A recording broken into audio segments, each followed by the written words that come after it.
No. You're in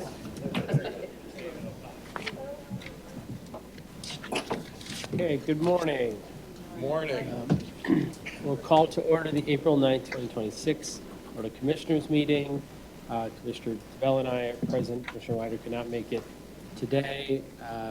As it happens, Commissioner DeBell also asked me to add one item to the agenda, which is to decide by ordinance who gets to have Commissioner Wider's corner office. So we're going to vote on that later, and we'll see how that vote goes. But with that, I will ask, who will I ask today?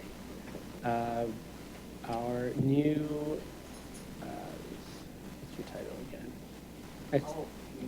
Community Engagement Specialist in External Affairs, Jojo Delwadi, to lead us in the Pledge of Allegiance, please. He doesn't know the tradition. You got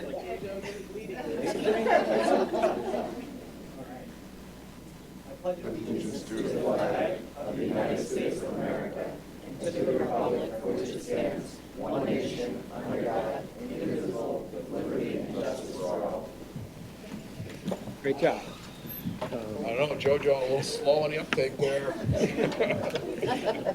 Is this your first meeting too? Yeah. So the one of the great powers of the chair is to spring the Pledge of Allegiance on people, and so yeah, you'll be prepared next time.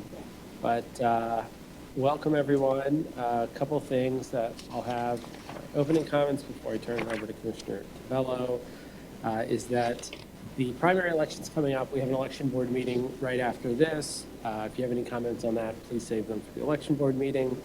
But one of the things that we want to highlight is our I Voted sticker contest, which is fast approaching.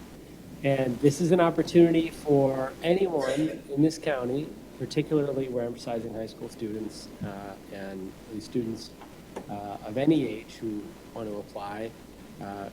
You can design the stickers that are going to be worn by all of our voters on election day and in the mail. So it's a really great opportunity.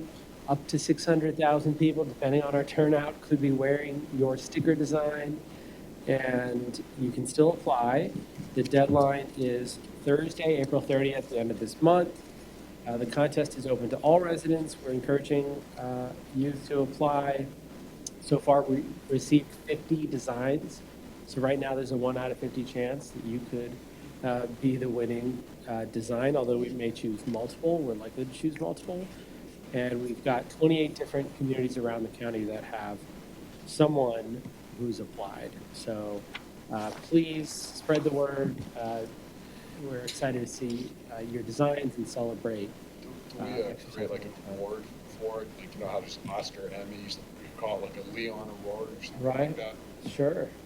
You can come up with any award Leon. you want. Leon, that sounds like a good Leon? award. Leon. Who's yeah. Leon? I don't know, it's just. Okay. Should we vote on this? You have to design it down. You have to make a proposal for an award and not think about what it's gonna look like. So now you have to design something. What's that? You're gonna have to design something. Like these tall, slender type of award. That's a good start. Okay. Go from there. Okay. So April 30th. April 30th is the deadline. You may win a yet-to-be-named award if it's a particularly good sticker. Second thing wanted to highlight is our first ever, Montgomery County's first ever, looking at our Chief Sustainability Officer, Earth Day Community Marketplace. So April 22nd, yes, thank you, Amy, for your work in putting this together. This marketplace is going to show residents what kinds of sustainable businesses are out there, local makers, and those who are environmentally conscious in their commerce. It's going to include businesses that range a wide range of activities from the wardrobe, which I've seen them before, but they help get kind of like interview ready clothing for folks who would appreciate access to that at an affordable way, or is it also the giveaway, or it's just business clothing that's recycled? Rabbit Recycling is another business. Back to Earth Compost, Shift Sustainable Goods and Services. I see them in Narberth. They provide all sorts of, we go there sometimes for soap. And there's Earthware Sustainable Goods. In the food sector, we've got Weaver's Way Co-op, Perrystead Dairy, Grow Our Food, Happy Bear Coffee Company. Sounds fun. I don't know where they're located. And then Solar States and Clean Energy Co-op for energy. And you'll get a sense of what you can either purchase or a number of different offerings that you can engage with as a resident. And it'll be a full fun marketplace activity with food trucks, a scavenger hunt, prizes.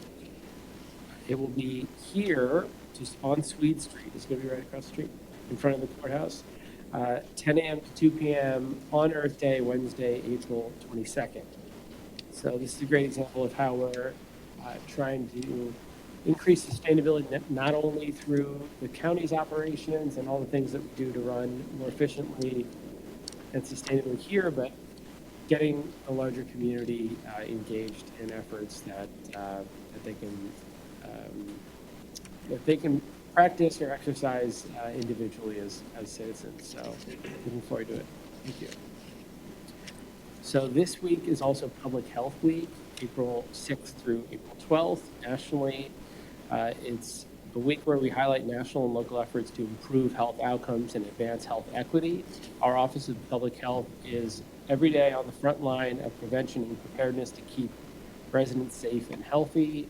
You see their work in a number of different ways, including overseeing the Code Blue and Code Red extreme weather responses, thousands of food safety inspections each year. If you go to a restaurant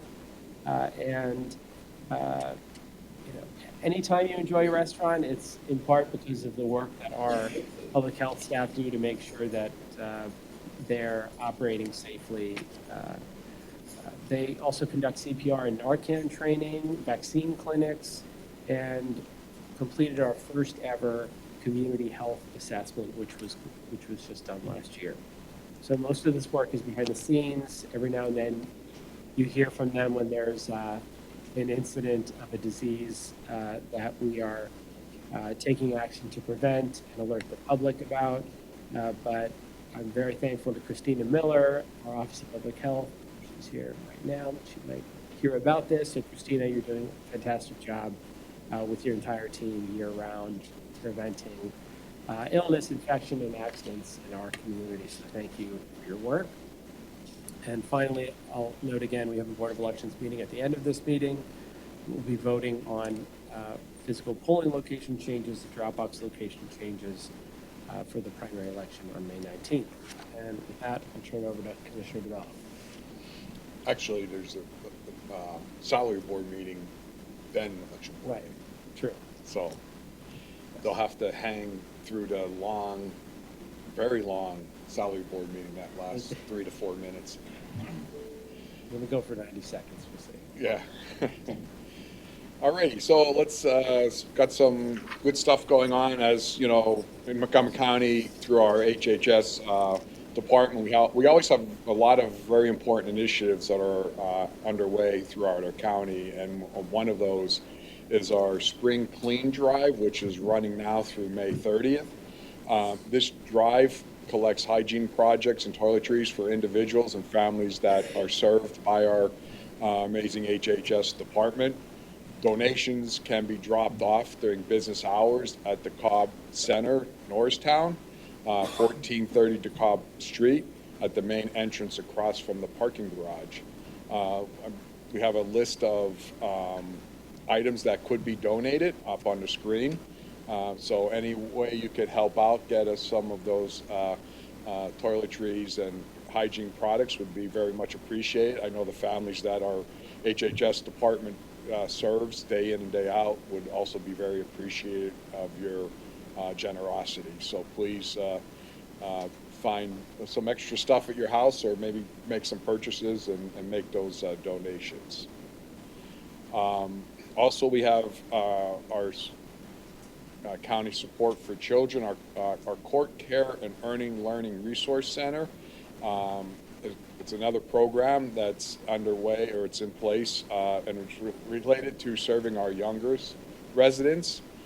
Next week, our court care program will celebrate its 30th anniversary. So for anyone who doesn't know, court care provides free child care for anyone using our courtrooms, either here at 1 Montgomery Plaza or across the street at the courthouse. That includes plaintiffs, defendants, jurors, and people coming to apply for protection for abuse orders or PFAs. So we're proud to offer the service for our families and their children for 30 years and counting. It's another program, so please, use that if and when you may need it. Another program I'd like to highlight is our Early Learning Resource Center through HHS. The Early Learning Resource Center actually works with daycare centers across the county to help working families find those resources. Anyone who's been a parent knows that a lot of important development happens before kids reach the kindergarten age. So again, we want to make sure Monco kids have access to strong development programs regardless of their family income. Keeping on the kids, I was in Harrisburg last week for a very special award ceremony, which was put on by the Pennsylvania Support Alliance and state lawmakers. It's part of the National Child Abuse Prevention Month, and each year they present Blue Ribbon Awards to community members who are doing a great job or work to protect and support our kids. This year, Montgomery County was well represented, and we had two individuals that were honored, and rightfully so, and very well deserving. One was Jane Kim, as you can see there. She is with Mission Kids Child Advocacy Center. Jane not only has been working at Mission Kids, but she's pretty much dedicated her whole entire adult career towards, helping and working for kids.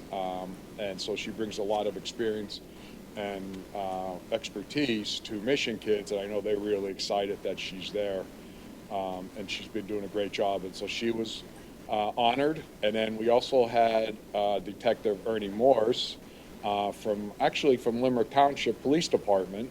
I've known Ernie for many, many years as a police officer in Limerick. He, over the last several years, has dedicated his career towards being part of being a resource and part of the whole team that's out there working so hard to protect our young generation, our kids. So I had the honor to present. Do we have a picture of Ernie also, or not? No, I'm sorry. Well, we sent it. Did we not send it? Oh, all right. So that's unfortunate. So we'll want to make sure that we show both of those receiving their awards. But when I spoke in Harrisburg about this, I said it's unfortunate. I mean, it's fortunate that we recognize individuals that are working so hard to protect our children. It's unfortunate that we have to have so many individuals working so hard to protect our children. And hopefully someday, with all the work that everyone's doing, this will eventually go away. They, as a side, they planted over 4,000 flags at the Capitol, and part of the 4,000, I don't remember the exact number, but it was over 4,000 kids or reported cases of child abuse, and within that there were 60 kids. Now these numbers go back to 2024, so they're still accumulating numbers for 2025, but there were 60 kids as young as 3 days that were tragically killed related to child abuse. It was heartbreaking because they recognized, they didn't actually state the child's name, but they did say the age and I believe it was gender, age, and where they were located, where they were from. And it was heartbreaking to see that there were 60 kids that lost their life so young, especially 3 days old. I mean, it's just horrible.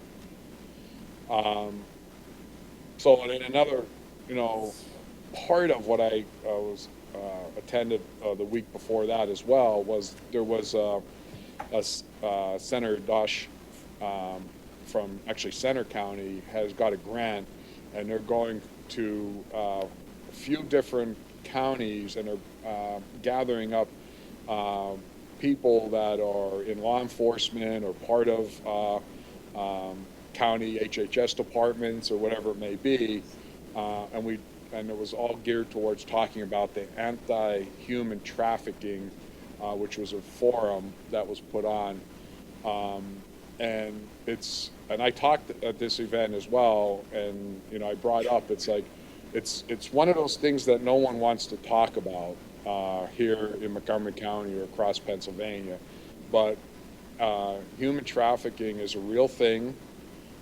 It happens day in and day out. We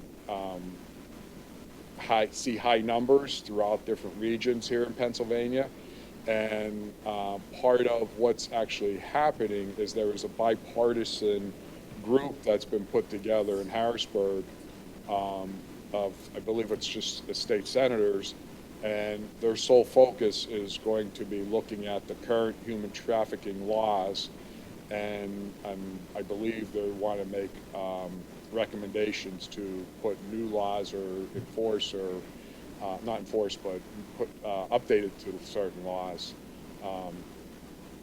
to address this issue.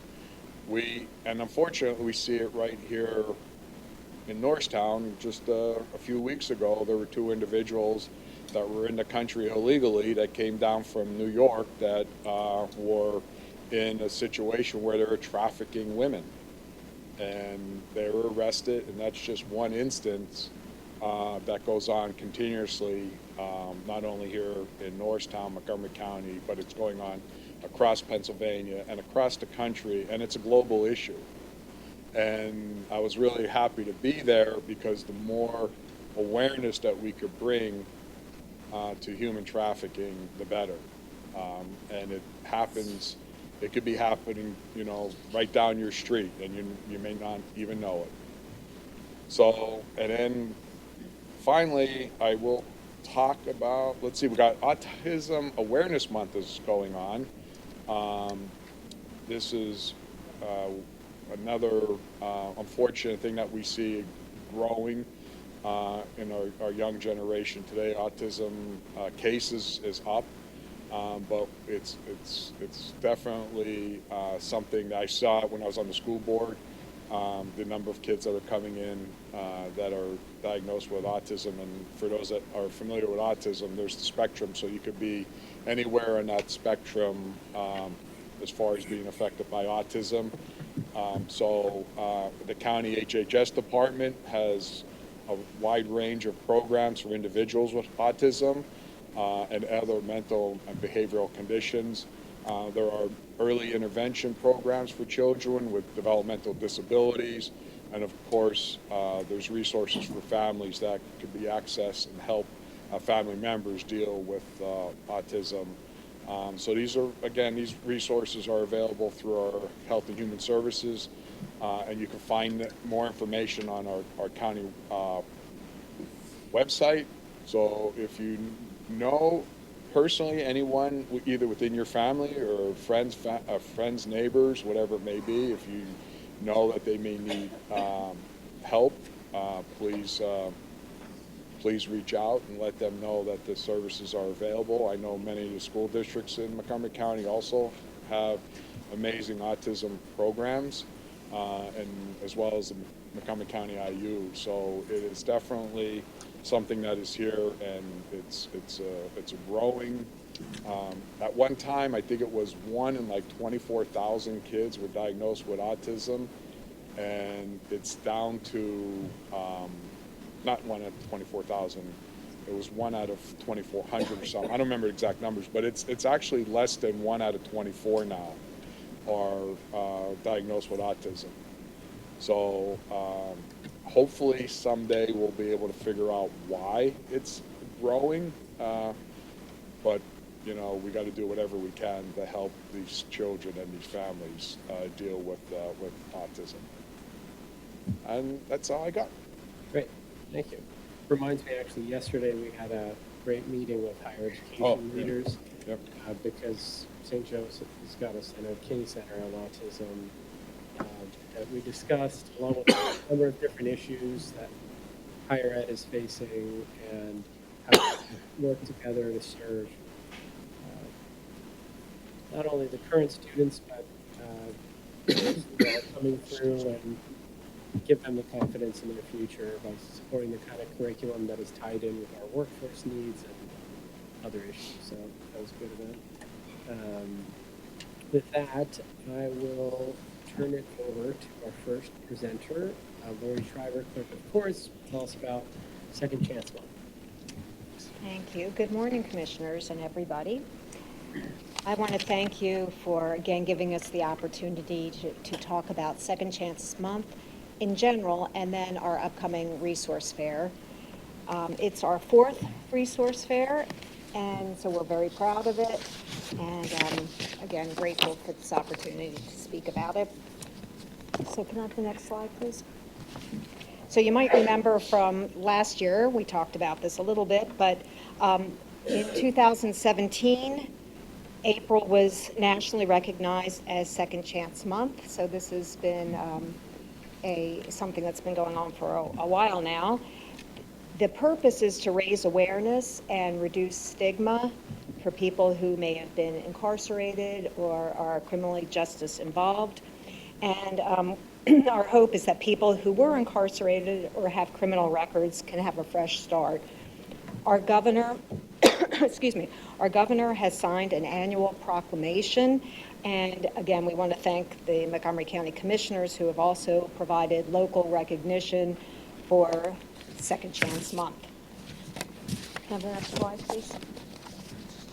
So you'll see here our event flyer. And I just want to point out that it has the date, which is next Monday, coming up soon, Monday, April 13th, from 3 to 5 at the George Washington Carver Center right here in Norristown.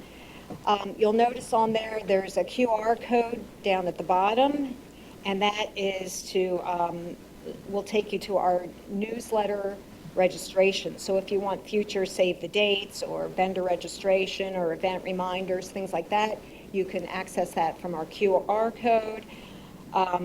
We do have a full list of vendors available on our website, and that's listed at the bottom of the page there, the website.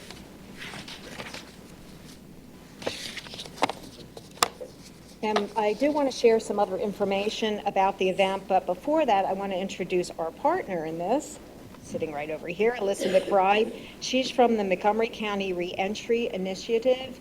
They've partnered with us for the last couple years, and MCRI has a very important role in our community, and so Alyssa's going to give you a brief overview of their organization and what they do.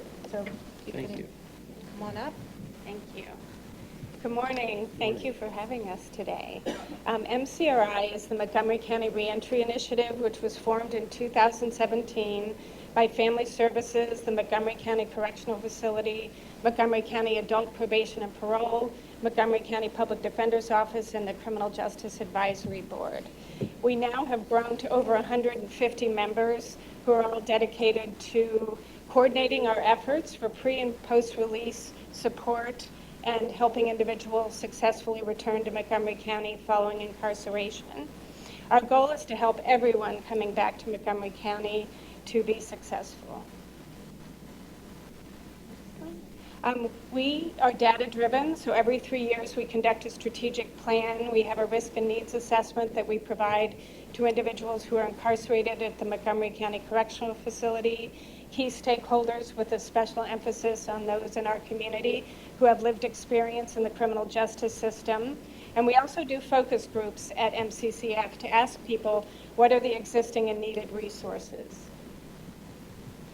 So every 3 years, we figure out 5 action teams that we want to focus on, and they're dedicated to the 5 priority barriers to successful reentry that we identify in our strategic plan. And you probably aren't surprised by the 5 that we have now. Housing is number 1, career development, accessing timely mental health, medication, and drug and alcohol services post-release, parenting and childcare, and natural supports. Our large collaborative gathers quarterly at the Lower Providence Presbyterian Church. We have a meeting coming up on May 7th if you're interested in coming, and our action teams meet in between. And there is my contact information if you have any questions for me. Thank you. Thank you. Lori. I just have to say that meeting is one of the best meetings too. It's always really well attended. There's a lot of people there. A lot of different services are identified. So big shout out to you. All right, can you go next slide, please? So I just wanted to provide this collage to you to show some of the vendors that we had last year. It's very interactive, as you might see. We have a very diverse group of vendors. We have county offices, government services, educational organizations, health and wellness. You mentioned that's Health Week or whatever, Health Prevention Week. We have some of those providers there. We also have returning and expungement clinic coming. We have free notary services. And in the health and wellness area, we always have chair massage, which is always a favorite for everybody. So you can come by and get a quick chair massage while you're there. I also wanted to say that we, at the end of the last event, we surveyed our participants to find out what they might want to see more of. And it goes with the pillars that you were just talking about, those 5 things that are needed. The services is what people wanted to see more at our resource fair. So we worked to get some more both educational opportunities, training, and career-related services to come out to talk to people. We also have several row offices that will have tables, including the Prothonotary Noah Marlier, Register of Wills Tina Lawson, and Treasurer Jason Salas.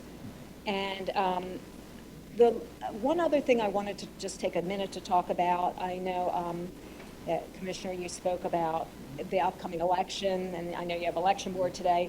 So with the upcoming primary election, a lot of times people who have a criminal record don't think that they can vote.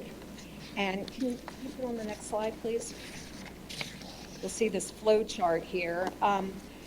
It doesn't have all the information on there, but I do want to make note that we do get questions in our office about people with criminal records, if they can vote or not. We actually made a video, which is available on our social media, to give more detail on that.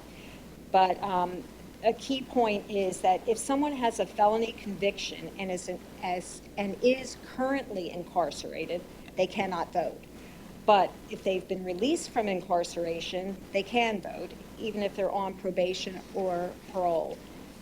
Some situations like pretrial isn't on this particular flow chart. Again, we have a video. And voter services will be at our resource fair next week. So if somebody has a question, can they vote or not with their criminal record, please come next Monday and visit their table. Having the, takeaway from this is having a prior criminal record does not automatically mean you cannot vote. And in closing, again, I want to thank you for the time here today. We appreciate it. We appreciate you recognizing Second Chance Month. And for everybody that's here or listening at home, please spread the word about the event. We do have some flyers by the door. And again, the event is next Monday, April 13th, George Carver Center from 3 to 5 p.m. Thank you very much. Thank you so much. We appreciate it. Any questions? Any questions? No, just thank you for your commitment and your work, and glad we're at number 4 now, so Yep, number 4. really great to see. Yep, number 4. Oh, and we have a proclamation if you want to come up for a photo. And Okay, we can do that.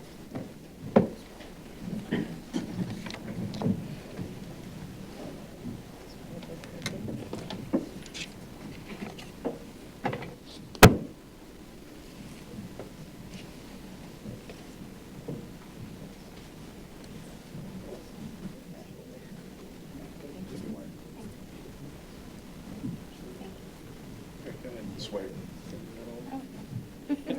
You want me in there? Okay, thank you. All right, 1, 2, 3. Perfect. Thank you. Thanks so much.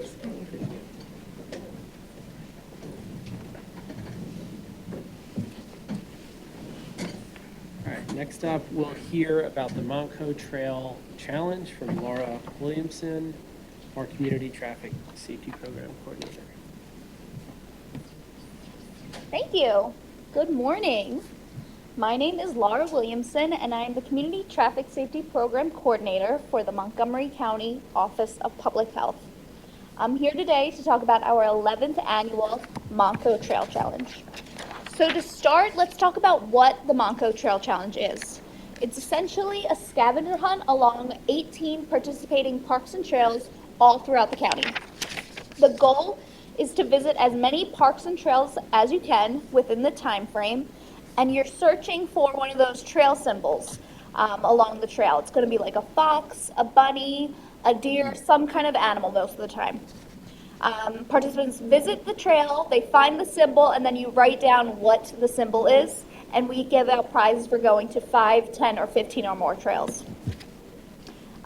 There are also free spaces which allow you to fill out a park and trail in or outside of the county for more free spaces, so you can achieve that 5, 10, or 15 trails. This year, the challenge runs from April 25th until December 7th, so you have plenty of time to hit all the parks and trails. If you're new to the challenge, this is a great way to get physically active and to explore the county and have fun. It's free and available to all ages and capabilities. Last year, we had people sign up their infants for the program, and we had someone who was 92 complete the program, so it's really available for all. We want to encourage people to enjoy the trails however they want. You can walk, bike, run, push a stroller, do whatever you want. And I also want to point out, some of these trails are very long. You do not have to walk the entire length of the trail to get credit for going to the trail. Okay, I have some reasons why you should get out and go. First of all, it's free and accessible to all. It supports mental and physical health. Every year, Trail Challenge participants report improved mental health. Last year, about 77% of surveyed participants said that being outdoors and more active improved their mental health. It offers a more varied way to be physical. Last year, feedback survey reported that 78% of respondents walked more, 25% of respondents biked more, and 10% of people ran more. It helps you connect with your community, and you can discover new places. This is a great way to get out and about, maybe check out a park or trail that you aren't as familiar with, but it's also a great way to learn more about our local businesses. 69% of surveyed participants learned something new about the county last year. And finally, it showcases how beautiful Montgomery County is. Last year, Montgomery County celebrated the 100-mile milestone of trails. We also have township trails and historical sites. The challenge is always growing and changing, and so is our parks department. New to 2026, this year, in celebration of America's 250th anniversary, we added 4 of Montgomery County's historical sites. So we added Pennypacker Mills, Peter Wentz Farmstead, John James Audubon Center, and Pottsgrove Manor. Participants are encouraged to explore the historical sites, mansion, and the estates. Guided tours are available at each location, and participants are encouraged to learn more about our beautiful history and find that trail symbol while you're there. I also want to provide some information about our Trail Challenge kickoff. This year it's scheduled for Saturday, May 2nd at Pennypacker Mills. We will have a free helmet distribution for all kids and adults who are in attendance. We will also have safety resources, information about our historical sites, activities for families. We'll have light refreshments and a little bit more. You can scan that QR code on the flyer to register for the event. Okay. Okay, thank you. Thank you. You can scan that QR code to register for the Trail Challenge kickoff. Thank you so much for having me. Oh, and you can also go on our website, montgomerycountypa.gov/Monco Trail Challenge to access our trailhead map, which will help navigate you to where the trails are, where you can park. We also have tips for completing the trail challenge, how to stay safe on the trails, scavenger hunt sheets for kiddos to keep them entertained on the trail, and so much more. I also have flyers and trail cards on that table for you. If you have any questions, we have an email address, trailchallenge@montgomerycountypa.gov. Thank you so much for having me. And I also want to shout out, that is my dog Marvin on the Chester Valley Trail Very good in King of dog. Prussia. It's a really great trail. You should check it out. How old, Marvin? Marvin. how old is Marvin? Now he just celebrated 1 year. That was on Father's Day last year. He was like 3 months there. Very cute. Nice. You could use Marvin for the Leon Award. Or it could be the Marvin Award. All right, my name is actually Leon. Wondering, like, why fellows, like, Yeah, I totally making it forgot weird, that. I talking totally about forgot. somebody Award. They only gave me so many letters. And you can see my last name takes up all the letters, so we go with Lee. Nice. Awesome. Thank Thank you. Yeah, thanks for the presentation. I got through a few of them last year, not quite the entire challenge. Okay. Over the course of a 4-year term, I think I could make For sure. it, for sure. 4 years to get it done. Yeah. It's a good strategy. Where are you? Well, I did it last year. I forgot to register You though. did the whole- all right. That's so And you important. joined our kickoff Well, I last did. year. I was That at the awesome. kickoff, so I Yeah. did get one I'm trail. gonna put the QR code back up so you can take care of that. Great. Okay, thank you. Thank you. Appreciate it. Okay, next up is first public comment section, limited to 3 minutes, only on the subjects that we are voting on today. We don't have anyone signed up right now. No comments on agenda items. Great. So first resolution is consideration of an ordinance regarding the 8th floors corner office of, with southern and eastern exposures. Do you have any comments on that? Well, we have to make a motion Is there a motion? to. It's up to you. Risk. I'm not making a motion. You make it. The ordinance could be whoever finishes the trail challenge at the end of this year. No, Yeah. just kidding. All right, we'll move on to approval of minutes. Is there a motion to approve the March 19th, 2026 minutes of the Montgomery County Board of Commissioners meeting? So moved. Moved by Commissioner DeBello. I'll second. Any board comment? All in favor? Aye. Aye. The minutes are approved. Next up is the personnel list presented by Tony Brew. Good morning, Commissioners. How are you today? You have in front of you the personnel list of the Commissioners Department. It is a 3-page document dated April 8th, 2026, with a timestamp at 10:02 a.m. All positions have been reviewed and accounted for your consideration. Is there a motion to approve the April 9th, 2026 personnel presentation as given by Mr. Tony Brew? So moved. Moved by Commissioner DeBello. Is there a second? Second. Any more comment? All in favor?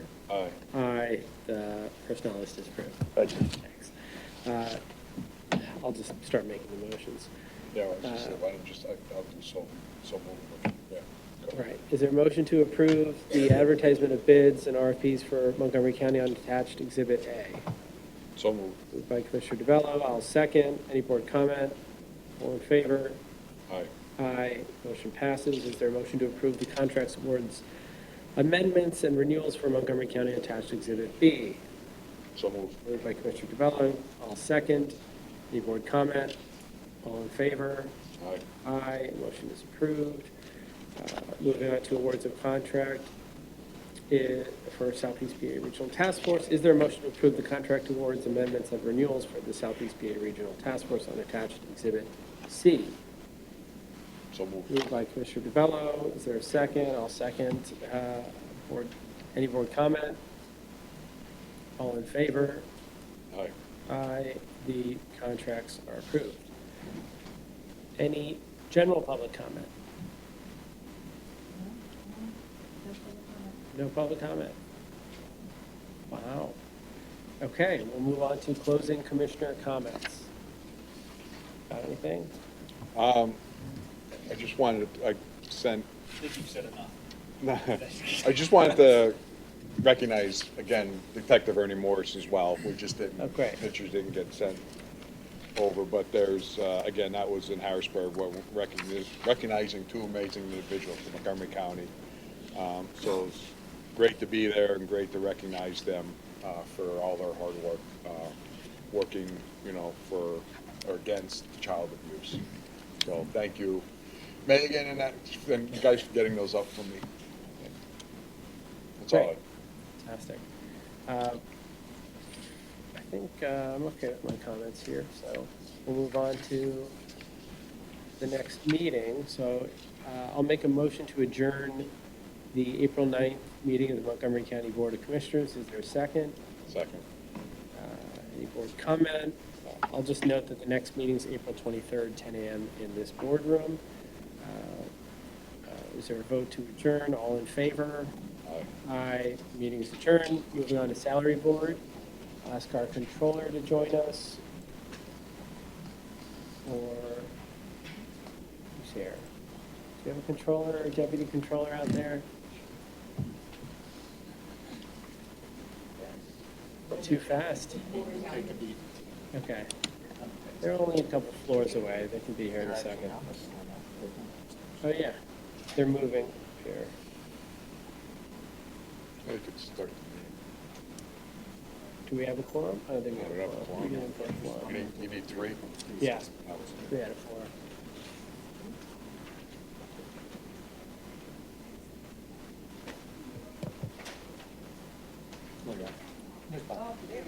There we are. Come on up.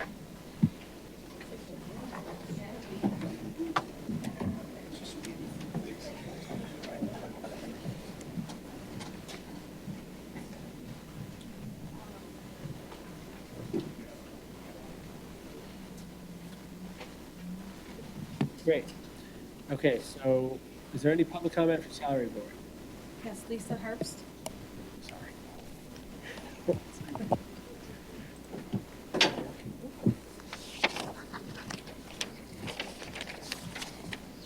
Good morning, Commissioners. I want to take a minute to recognize Rosalie Moody.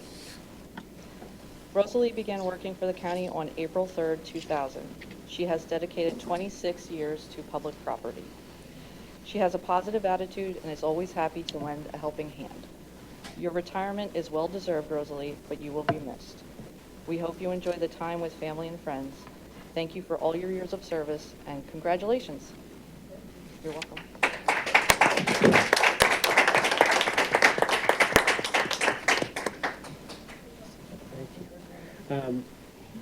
We're going to do a presentation now. Should we do that?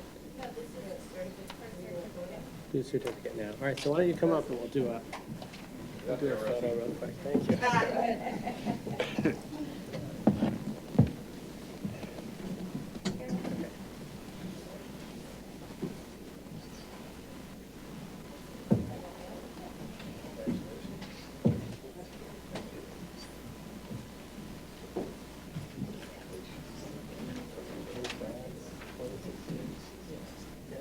I'm behind you. Sorry, I didn't want to scare you. Okay. Hold your-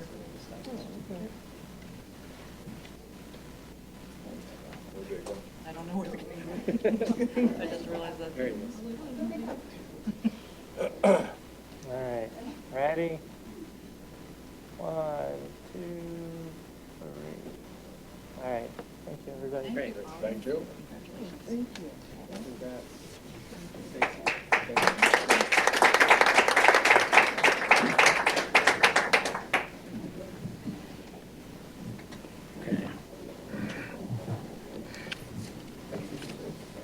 So next, we'll hear from Tony Brew on the presentation of the salary board list. All right, good morning, members of the salary board. You should have in front of you to find a copy of the salary board list. It's a 4-page document dated April 8th, 2026 with a timestamp of 10:02 a.m. All positions have been reviewed and accounted for your consideration. Great. Is there a motion to approve the April 8th salary board presentation as given by Mr. Tony Brew, Chief Human Resources Officer? April 9th. So Moved by Controller Hart. Is there a second? Second. Seconded by Commissioner DeBello. Any board comment? All in favor? Aye. Aye. The motion is approved. Thank you. Thank you. Moving on to adjourning the meeting. Is there a motion to adjourn the April 9th meeting of the Montgomery County Salary Board? So Moved by Controller Hart, seconded by Commissioner DeBello. Second. Any board comment? All in favor? Aye. Aye. The meeting is adjourned. Thanks. Good job. It was exhausting. All right, and then next we're going to move on to the election board, so. Thanks. Lee's back. Is Frank around? 5 minutes. All right, we're going to do a 5-minute recess, and we'll be back for the election board.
Are there any public comments? Yes, Michelle Incogto. Hi, I'm Michelle Ingarto from Lower Salford 3, and I just have a couple questions. When are the ballot boxes going to be available for the primary? So this is a public comment period. Okay. Happy to answer questions or respond, if anyone wants to respond at the end of all the comments. Okay, all Well, right.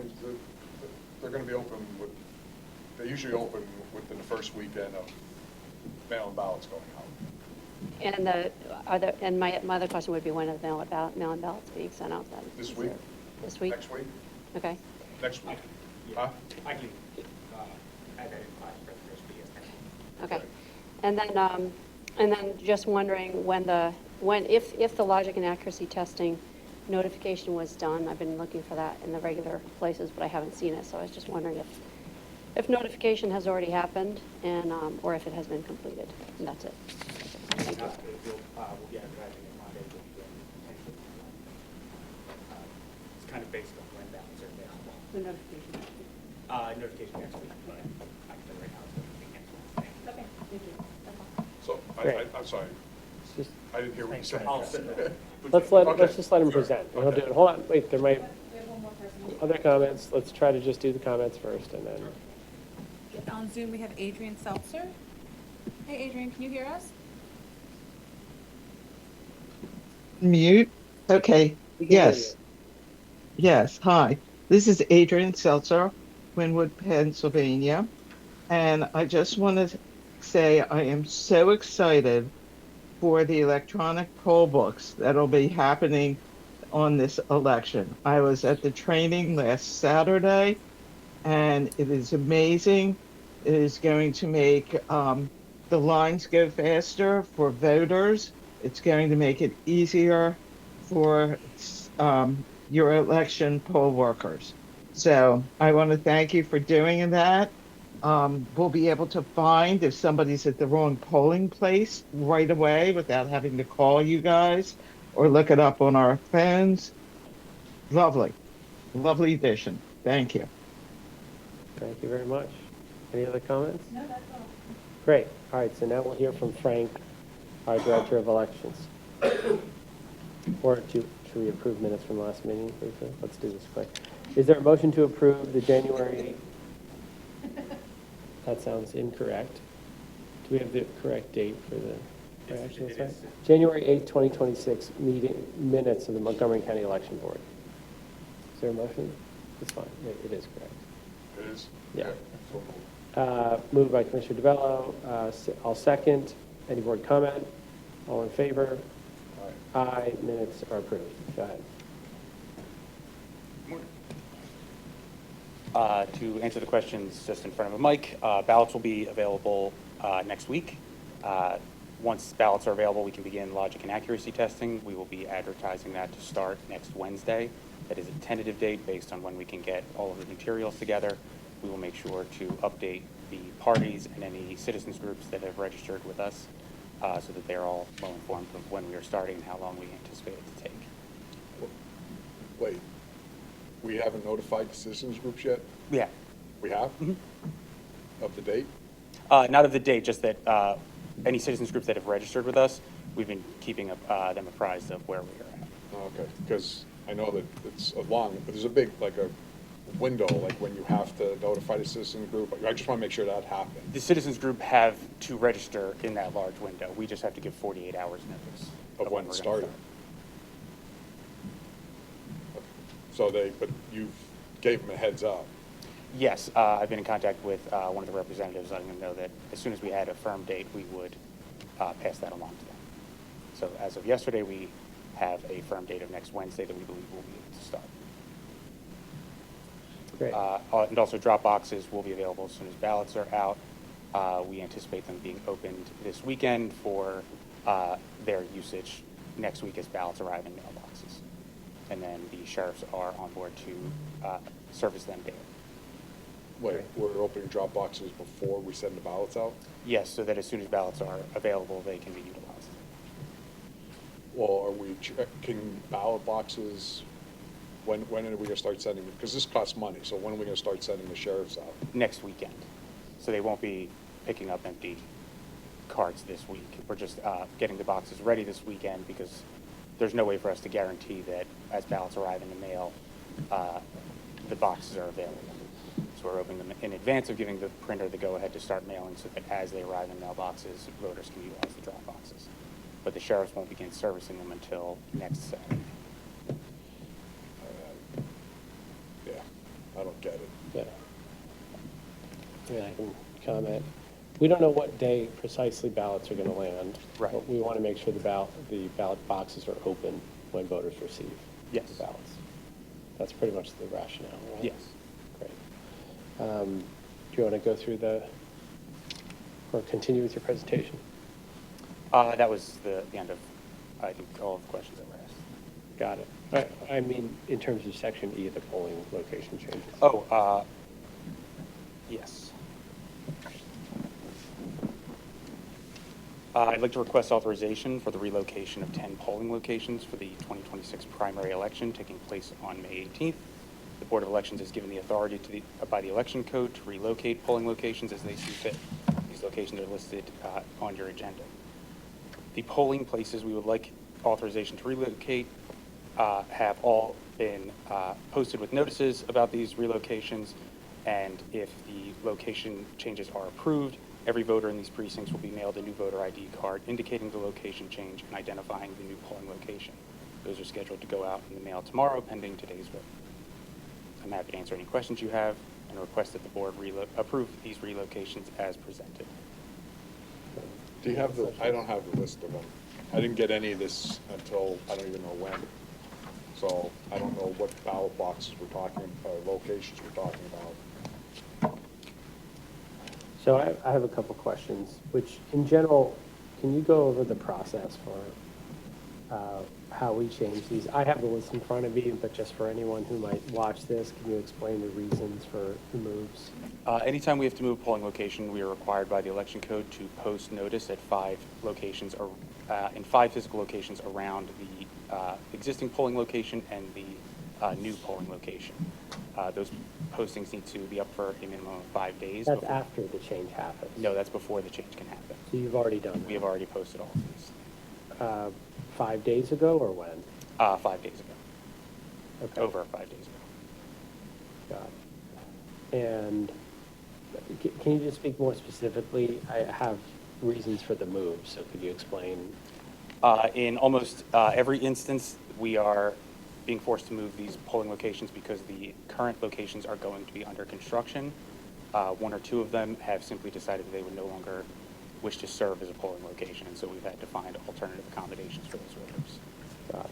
And how often do you change? Like every election, you would say there's something? Almost every election, we have to change at least 1 or 2. The board asked during last year's election cycle that we try to find locations that can commit to the entire year's cycle so that we can limit the number of moves that we have to do in between the primary and general. Mm-hmm. And that's what's leading to some of these changes, just so that voters have to go to the same place both in the primary and the general this year. Got it. So all of these have committed to November as well?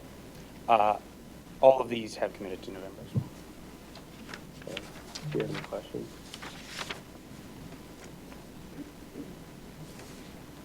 So you have locations for all 10 of them? Yes.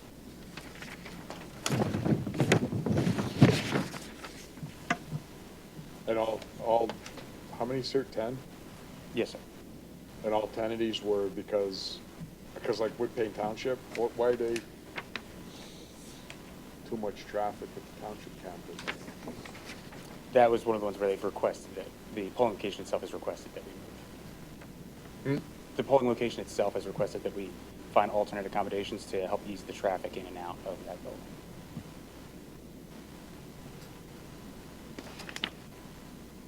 And so the new locations, I think Commissioner McKee's, that they are committed for November as well. Yes. Right? Yes.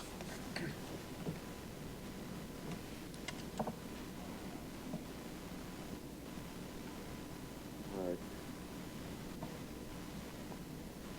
So I'll just go over a couple. So Abington Baptist Church, can you explain why we have to move that one? They are expanding their childcare services and will no longer be able to house our operation. So they have told us that they can no longer be a precinct. Yes. And what else is there? Same thing with, so Whitpain Township, is that a confirmation that Trinity Episcopal Church will be able to host? Yes. Yes, we've already confirmed that. Got it. Are most of these new locations close to where the old ones were? Yes, under the election code, a new location either has to reside in the election district or be adjacent to. We always try to find a location as close to the original as possible. How far is the elementary school from Abington Baptist Church? The Overlook Elementary is about 3/4 of a mile from Abington Baptist Church.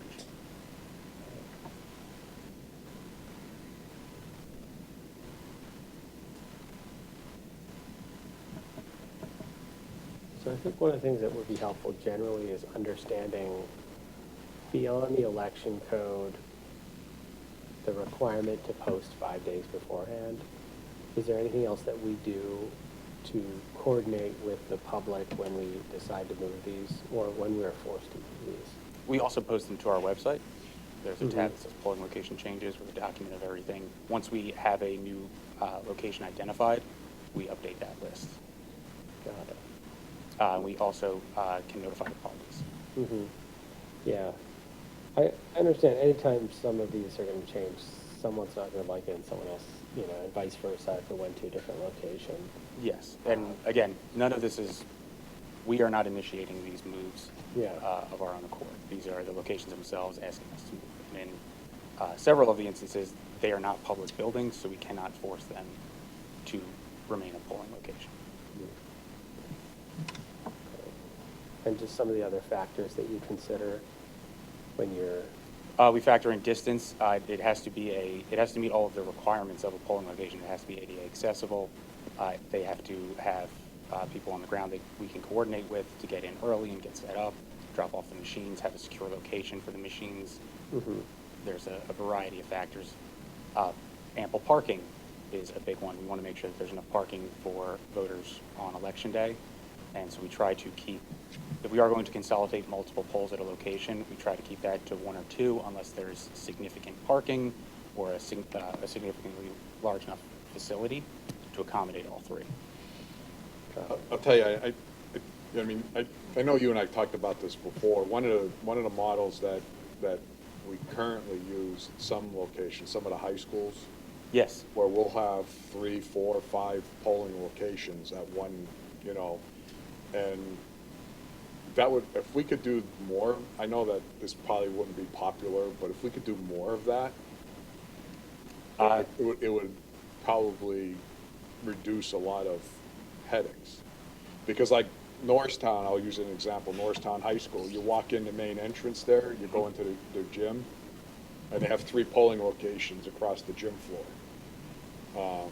It's very well organized, and depending on your poll, you go to, the left or to the right, middle or left.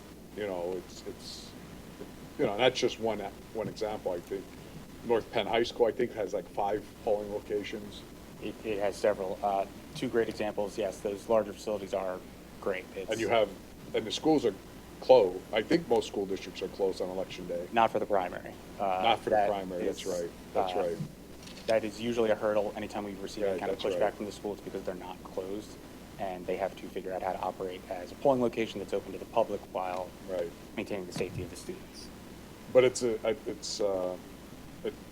when you go to different polls, when you go to something like that and you see how it's operating, it's like, man, if we could do more of that to eliminate having, because we have 428 polling locations. We're up 431. 431. Some are doubled up, so that's actual polls, but we're still in the high 300s. 313, I think. 313 actual locations that we constantly have to, it's a lot of locations. 313 locations that we have to coordinate the moving of delivery of equipment. All that, yeah. Could you imagine it just going, like North Penn High School, you go there and you have 5, you're Right. doing just 5 drop-offs. And I'm happy to look into any ways that we can. I'm not saying, I'm just saying it's a good model to, you know, if we could, but that is an issue, that schools aren't closed on primaries. Yes. Yeah, so that would be a challenge. Should close all the schools. What's that? We should close the schools. I don't think we can. I think the kids would love it, but. Yeah, it would have my support. Parents would like that, but. Yeah, I mean, because on the flip side, like you go to Collegeville, for example, right, which is the complete opposite. You have 3 polling locations, and you could stand at either one of them and throw a stone and hit the other one. Mm-hmm. I mean, they're literally, all 3 are right on the intersection right there. Yes. The township building, the church across the street, and then the college, whose sign is across the street. Right. I mean, there's 3, and it's crazy, you know. It's certainly something that we keep in mind when we are identifying new locations. If we can consolidate, we always try to. That's right. It's both easier logistically, and it usually, if we have new poll workers starting, combining them with other polls, they're able to kind of share experience and learn from one another. So it is something that we endeavor to do, but it's just not always feasible. Because of parking spaces. Parking, size of the building, Yeah. the number of registered voters in a given area. There's a lot of factors that go into it. Well, I remember a couple of years ago when Linfield Firehouse was being remodeled, we moved that polling location over to Limerick Elementary, which already is a polling location. Yes. But you had 2 in the gym, and it just had to put the divider up, so when you went in, you know, if you went in this door, you were going to, you know, Limerick 3, and if you went in this door, you were going into Limerick 6, but it was, and the parking, I mean, it's a big parking lot because it's a school, right? Right. You know, so I don't know, probably a lot less headaches if some consolidation could happen, but I'm sure people won't like the fact that they may have to drive a little bit further either, so I don't want to. That is something we try to weigh. It's tough. But again, I'm happy to review those, not, again, to try and keep everything the same this year, but perhaps over the winter, I can present that to the board of possible consolidations. Yeah, my suggestion in general, though, is we should, as soon as we know that we're being forced to leave a place, we should find a way to notify the current poll workers and others in the community. Even though the election code just has 5 days, we should do more than that. I will look into ways that we can do that. Yeah, that would be important. Including us. Right. Yeah. But is there a motion? I think you made the motion. No, I didn't make it You yet. didn't make it yet? No, is there a motion to approve the relocation of the 10 polling locations listed on the attached document titled Polling Location Changes for 4/9/2026 Election Board Meeting? Is there a motion? So moved. Moved by Commissioner DeBello. I'll second. Any board comment? All in favor? I have to think about it. Yeah. Okay. I'm here. Aye. Aye. Motion passes. Moving on to the Dropbox change. Yes.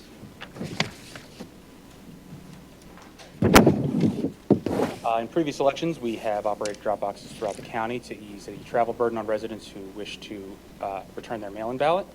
We have encountered a need to move the Green Lane drop box and have identified a new location in the Gilbertsville Shopping Center. The drop box will be located outside of the Magisterial District Court that is there, and will be under 24-hour surveillance. At this time, I am requesting that the board approve the move from Green Lane to the Gilbertsville Shopping Center. Great. One question on this is how far is it from the current location? It's pretty far. It's pretty, yeah. Yes, unfortunately, there are only 2 district courts in that area that we can move it to. This is the closer of the 2. Yeah. And it covers a whole swath. I thought the district court isn't there up in Pennsburg area? I thought there was a district court up there. I believe that is where it is, but I'm not certain. No, this one is. No, that there is a district court in Pennsburg. I thought I would have to double check that, but I thought we were going to the closer of the two. I don't know. Is this visible from, do you know, is this visible from if you're driving by or if you're Yes. on the outside? It's a shopping center, like a strip mall. So this would be outside in front of the district court. Okay. The one on Montgomery Avenue at the magistrate judge is sort of in the back of the district court. Do you know which one I'm talking about? Yes. Yes. That one, I've heard some people say they don't even know it's there because. I believe it's there for camera and power needs, Okay. but I'm happy to look into that one as well. Maybe there's a way to put a sign in the front or indicate that there's a drop box, something like that. I will see what I can do. Be helpful. Anything else here? No, I'm Make a glad motion. we're moving that one out of the Green Lane. I mean, I've said for probably at least a year now I've never that, heard you mention this. I didn't mention it, that location, because even though I don't agree with them being open 24/7, I wasn't comfortable with people potentially driving into that park, 3 o'clock in the morning. It's so secluded, so, I was concerned that, for the individual actually going to drop off, Certainly. ballots. I mean, it was not a good location. This is a drastically different location. Yeah. Better lighting, visible from the road. Yeah, I mean, now if we could do something about the other one that I mentioned down in worse for Second Avenue in the parking lot. Very similar but different, but same, Still on our list of yeah, it's just trying to find an appropriate. It's not a very relocation for that well-lit as well. parking lot. It's very, in the middle of the night, it's there's no one around. It's just,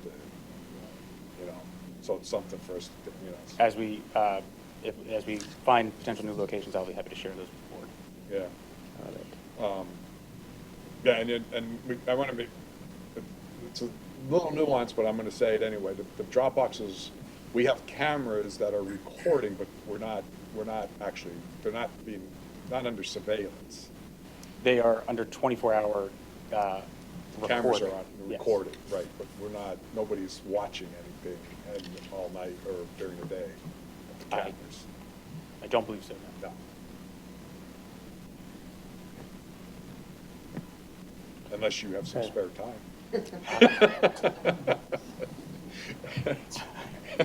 No, No. All right. Is there a motion to approve the relocation of the Green Lane drop box to the Gilbertsville Shopping Center? So move. Seconded. Any board comment? All in favor? Aye. Aye. The motion is approved. Great. And I think that's it. What do we got? Any Unless I can answer closing any other comments? Closing comment, I'm gonna go back, I wanna check that, because I think we're supposed to give a longer notification to the citizen groups when logic and access testing is going to start. The way, I wanna look at that, the way it's written in the code. Certainly. I just wanna make sure we're doing it right. And if it is, I will adjust our start date Well, yeah, I accordingly. don't think you can, because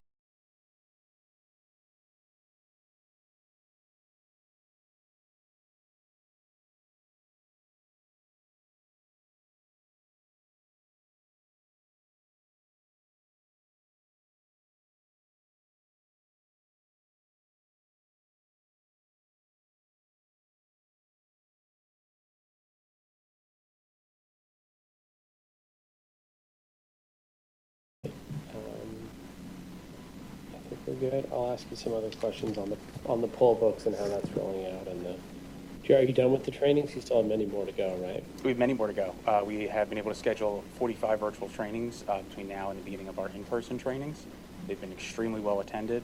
We had our first open house, as we're calling it, for poll workers last Saturday here in Montgomery, so that they could come in and get actual hands-on experience with them and undergo the training that we will be also presenting at all of our in-person trainings.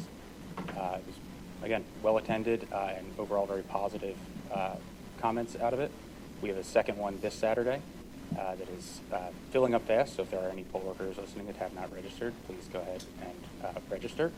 If we feel there's need for additional ones, we will, of course, host them. We want our poll workers to be as comfortable as possible with this rollout. Great. Awesome. That's done well. Thank you. Is there a motion to adjourn the April 9th, 2026 meeting of the Montgomery County Election Board? Someone? I'm gonna say so moved. You didn't work a Leon joke. I was Trying to think. I was trying to get done So by moved. 11. So moved by Commissioner DeBello, seconded by me. Any more comment? All in favor? Aye. Aye. Meeting's adjourned. Thank you.